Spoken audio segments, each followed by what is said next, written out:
প্রিয় বন্ধুগণ, আসসালামু আলাইকুম। খুব গুরুত্বপূর্ণ একটি আলোচনা আপনাদের মাঝে তুলে ধরলাম। প্রবাস জীবনটা তো কষ্টের জীবন, এটা আপনারা সবাই জানেন।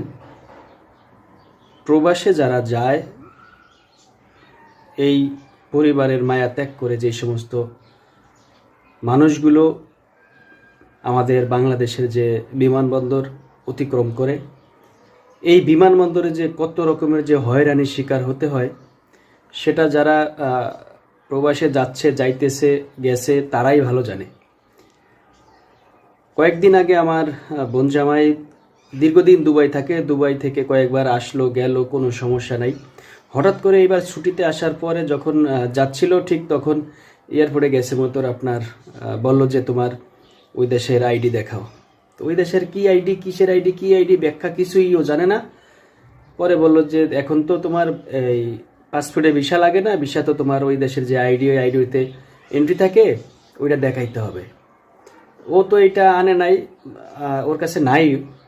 এখন এরকম দেখা যাইতেছে হাজার হাজার যাত্রী এরকম হয়রানির শিকার হচ্ছে, দাঁড়িয়ে আছে, যাইতে পারতেছে না। অনেকেই জানে না এই বিষয়টা, বিভ্রান্তির ভিতরে পড়ে গেছে, বলতেছে যে না, ওই কাগজ না হলে আপনার এখন আর যাওয়া যাবে না, আপনার ওই কাগজ আনতে হবে। মূল কথা হলো যে আগে তো পাসপোর্টে ভিসা লাগতো, এখন দুবাই, আমি যতটুকু বুঝলাম ওর কথায়, দুবাইয়ের যে ওদের একটা আইডি নাম্বার থাকে, ওই আইডিতে ভিসা লাগানো থাকে। ভিসা ওই আইডিতে পাসপোর্টের নাম্বার দিয়ে ঢুকলে অনলাইনে সব দেখা যায় যে আসলে ওর ভিসার মেয়াদ কয়দিন আছে, বা ভিসা আদৌ আপডেট আছে কিনা, কোনো ঝামেলা আছে কিনা, এভরিথিং। কিন্তু এখন এই বিষয়টা খুব নর্মালভাবে সবাই দেখতেছে, কিন্তু যারা যাচ্ছে যাত্রী, তারা কিন্তু বিভ্রান্ত, বিপদে পড়ে গেছে এয়ারপোর্টে। যা হয় কি করবো, এখন যদি না যাইতে পারি তাইলে আবার টিকিট কাটা, আবার 50-60 হাজার টাকা খরচ।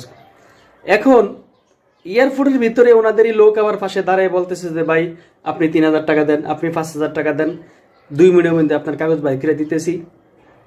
টাকা দিলে ঠিকই বাইর করে দিতেছে, কারণ যাত্রী চিন্তা করতে যে আপনার একটা টিকিটের মার গেলে আমার 50-60 হাজার টাকা খরচ যাবে, অতএব আমি যদি 5,000 টাকা দিয়ে পায়ে দেয়, সমস্যা নাকি? দেখেন, অনেক যাত্রী কিন্তু টাকা নিয়ে এয়ারপোর্টে যায় না। তো এই কষ্টগুলো যে তারা ভোগ করতেছে যাত্রীরা, আর তারা যে এইটা নিয়ে আবার ব্যবসা করতেছে, অথচ এই হিসাবে একটা ওইখানে হেল্প ডেস্ক থাকা উচিত ছিল, যে এই যাত্রীগুলো যারা কাগজপত্র দিতে পারবে না, তাদেরকে আমরা এই সহযোগিতা দেব, এই সার্ভিসটা দেব, যাতে তারা কোনো রকমের কোনো ঝামেলা না থাকে। এইরকম 1টা 2টা 3টা গেট অতিক্রম করা লাগে এই ঝামেলা নিয়ে। তা আমার বোন জামাই আপনার 3,000 টাকা দিয়ে বলছে দিমু, দিয়ে বাইর করছে কাগজ।